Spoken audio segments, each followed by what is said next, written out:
Good morning, class 4th students. I am your science teacher and today we are going to see the part 4 video of the lesson 1 Plants Make Food.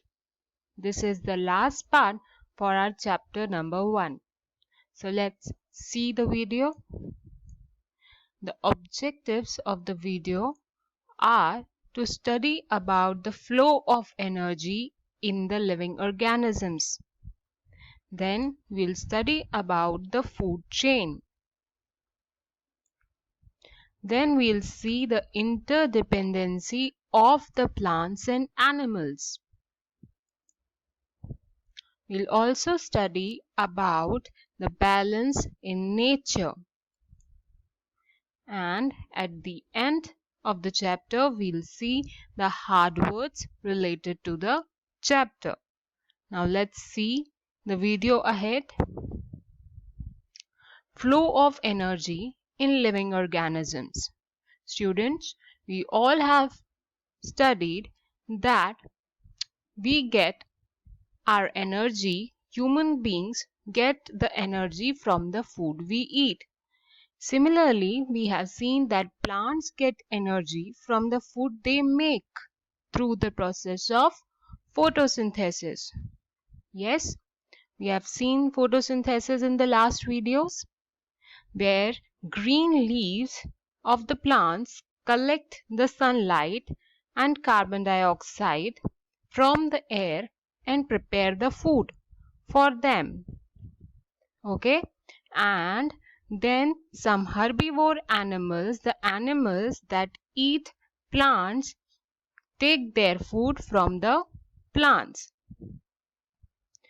Now, these smaller animals or the herbivores are eaten by the bigger animals.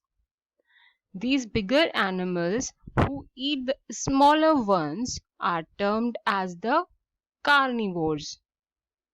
Once these carnivores die, these are decomposed by the fungi. We have seen mushrooms is a kind of fungi and they prepare food from the dead animals and the rotting plants. Once these decompose the other rotting and dead animals, these become the minerals or the nutrients in the soil, which is again taken by the plants for the process of photosynthesis, and plants again make the food for them, and these plants are again eaten by the herbivore animals. Correct? So this is how the flow of energy starts from sun and goes to the plants, then to the herbivores, carnivores, decomposers, and again back to the plants. Understood? How the flow of energy takes place in the living organisms? Energy in the living system, you get your energy from the food you eat. And where does the energy in your food come from? The energy directly or indirectly comes from the sun. Directly or indirectly, almost all energy for the living things comes from the sun. First, plants convert light energy to the chemical energy through photosynthesis. Then animals consume the plants. These animals are called as herbivore animals. Then other animals consume the smaller animals, and these are called as the carnivores.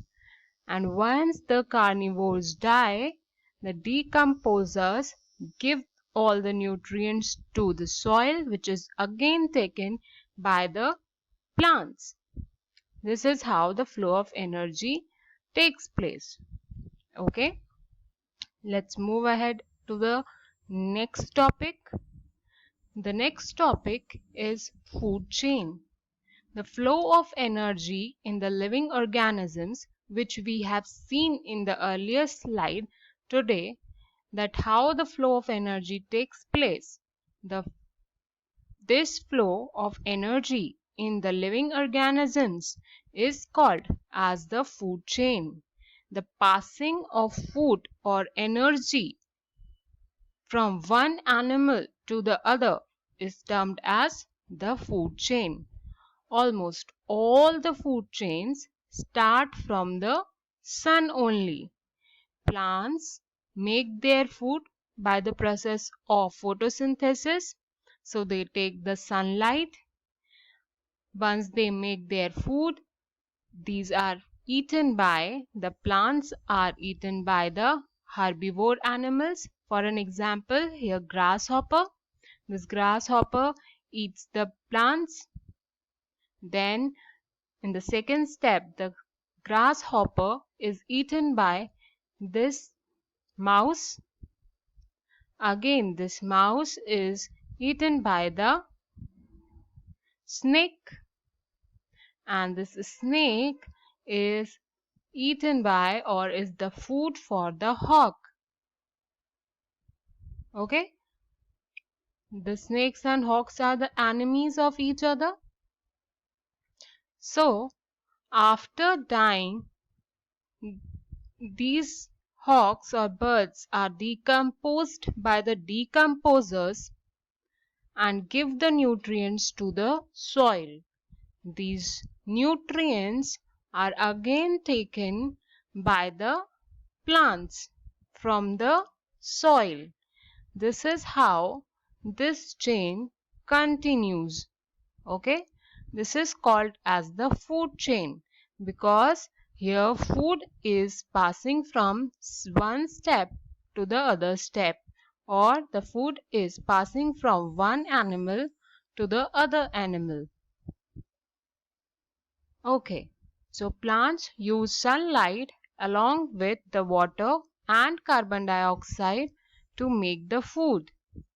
Plants are eaten by herbivores like deer, cows, and these herbivores are eaten by the carnivore animals like lions and tigers. This flow of energy in the form of food from one living organism to another is called as food chain. I hope you have understood this topic. Let's move on to the next topic. Our next topic is interdependence of plants and animals. We have already seen how plants prepare the food by the use of carbon dioxide. For the process of photosynthesis, plants need carbon dioxide, and this carbon dioxide is given by the animals.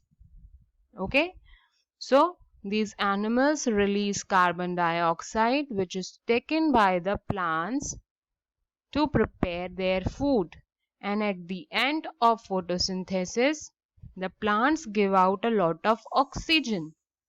This oxygen is again taken by the animals and the human beings to breathe. Yes, we take oxygen from the atmosphere.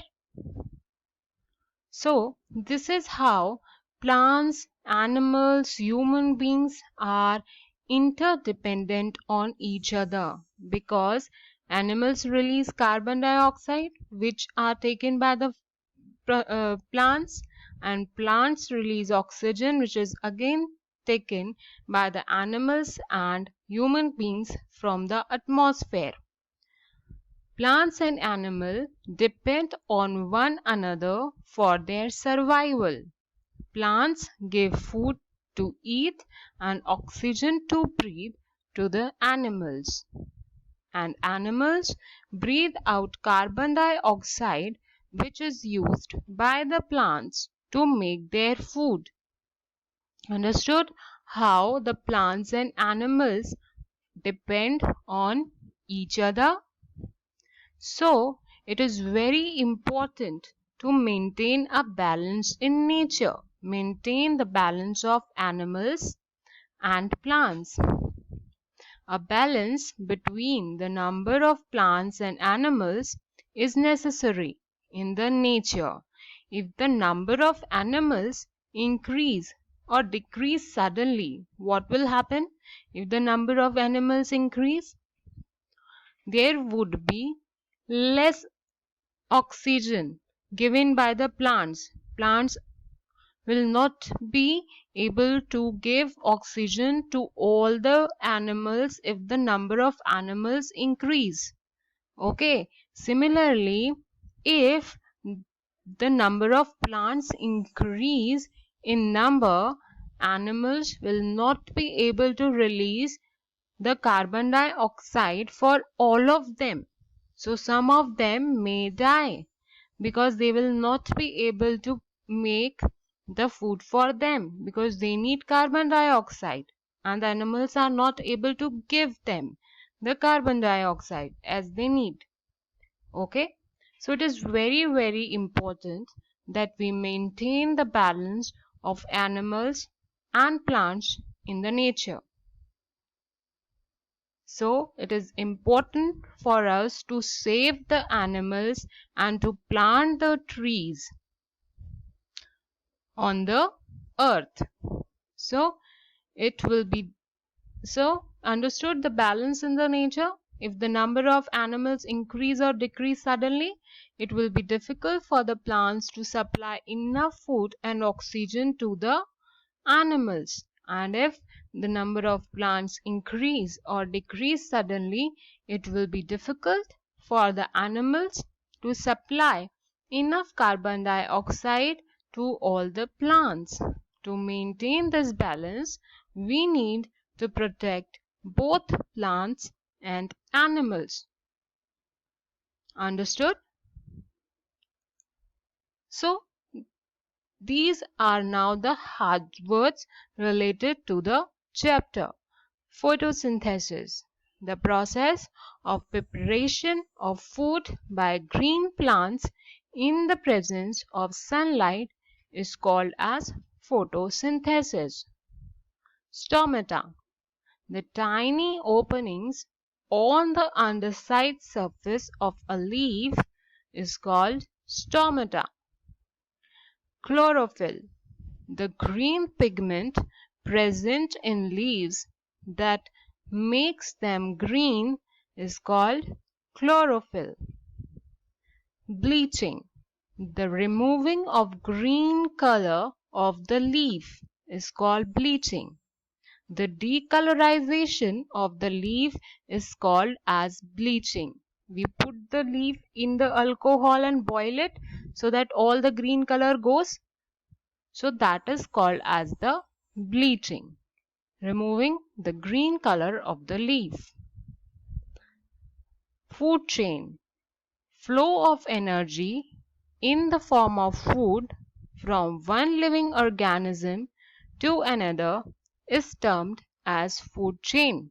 We have discussed all these terms in this chapter. Please revise the chapter and solve your assignment questions.